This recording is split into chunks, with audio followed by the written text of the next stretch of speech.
Namangha ang lahat sa muling pagsungkit ng Cherry Tigo sa kanilang sunod-sunod na panalo sa isang nakaka-intense na laban kontra sa Signal HD Spikers. Talagang walang tapo ng lahat ng mga manlalaro ni Coach Kung Fu. Habang sa kasamaang palad, hindi naman nagawang maitawid ng Signal ang laro dahil sa kawalan ng kanilang mahuhugot sa bangko. Pero ang tanong ng karamihan, may pag-asa kayang makapasok ang Cherry Tigo sa semis?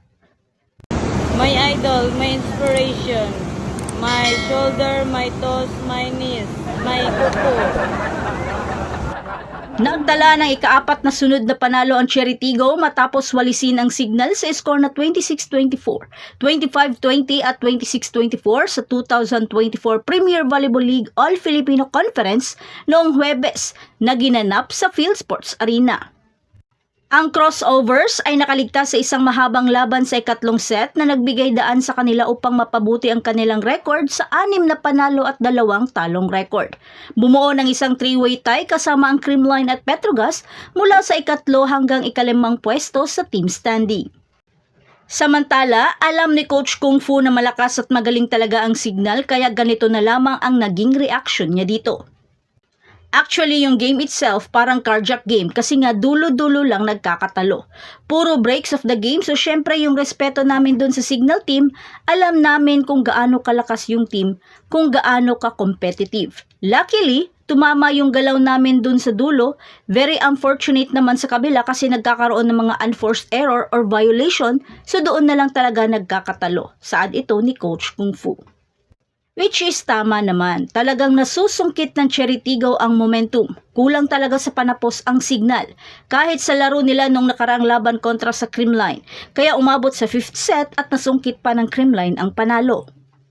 Sa first set talagang lamang ang Signal. Pero nahahabol talaga ng crossovers at naitabla sa 24 all dahil sa net violation ni Jovelyn Gonzaga.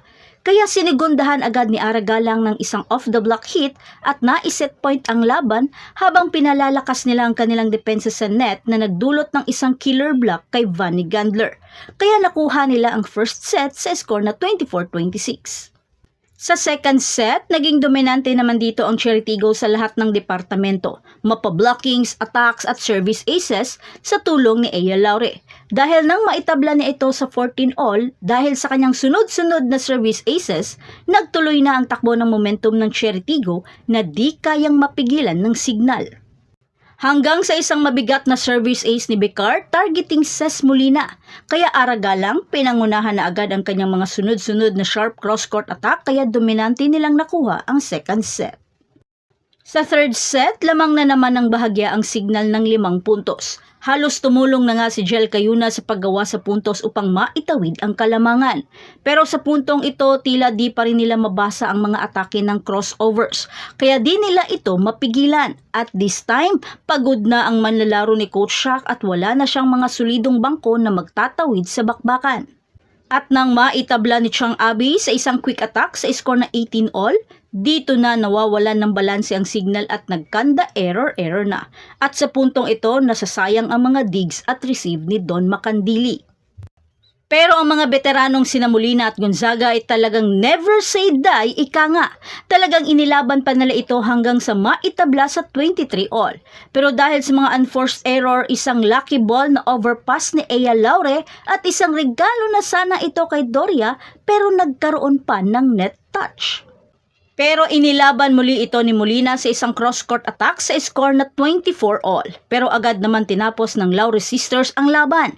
Nagbigay si EJ Laure ng isang sharp cross-court attack at sinundan agad ni Ea ng isang off-the-block hit sa score na 24-26. Kaya naagaw nila ang pang-5 pwesto sa Signal. Hinirang na player of the game si Ea Laure dahil sa kanyang 16 points including 11 attacks, 2 blocks at 3 service aces. Isa rin si Jen Yerbas na nagbigay panalo sa koponan dahil sa kanyang stable na floor defense at reception. Actually, sila ni Ea Laure talaga ang nagbigay buhay sa likod kaya nakaya nilang lamangan ang Signal. Makakaharap naman ng Cherry Tigo ang PLDT sa Martes alas 6 ng gabi na gaganapin sa PhilSports Arena. Samantala, bumagsak naman ang HD Spikers sa ika-6 na pwesto na may 5 panalo at 3 talong record. Si Molina ang nanguna sa pag-score para sa Signal na may 16 points kasama ang 7 excellent reception at 5 excellent digs. Habang si Jovelyn Gonzaga ay may 8 puntos. Ang HG Spikers ay makakalaban din ang Petrogas sa Martes, alas 4 ng hapon. Makakabangon pa kaya ang Signal? Lalo na't Petrogas na naman ang makakaharap nila this time. Kailangan nang mag-step up ng mga bench player ni Coach Shock upang maitawid pa nila ang mga remaining games nila. Ano sa tingin nyo? Okay guys, good morning, good morning. So today, niloloko lang namin yung sarili namin. Yan, Bilad doing uppercut.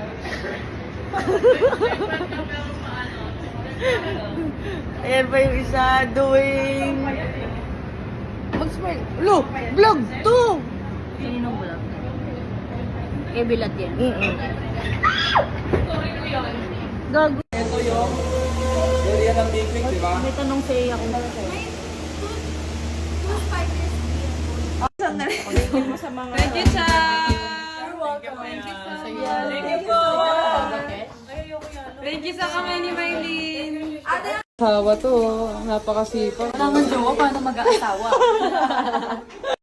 My idol, my inspiration, my shoulder, my toes, my knees, my kuko.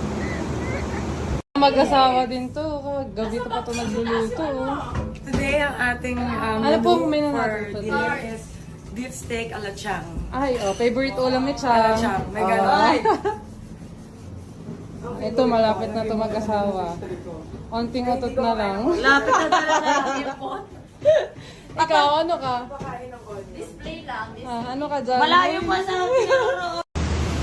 Okay guys, yung bossing namin. Ayan. Ayan. Boss, wake up. Bossing, wake up. O, di ba? Nag-wake up siya. O.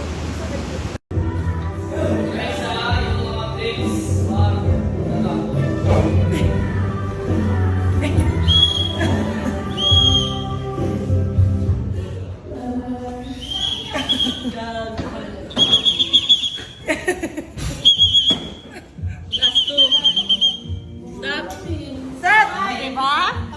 Hey, partner! Mag-ispat na ako.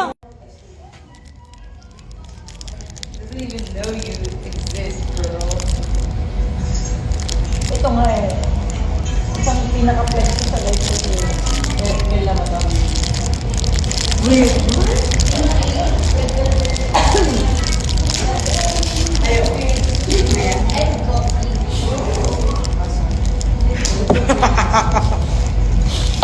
Wala.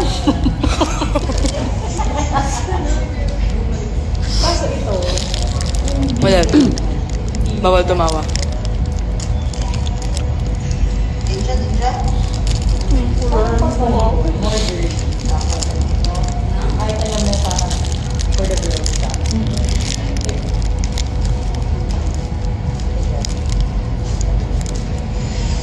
Way naman sila tayong dalawa.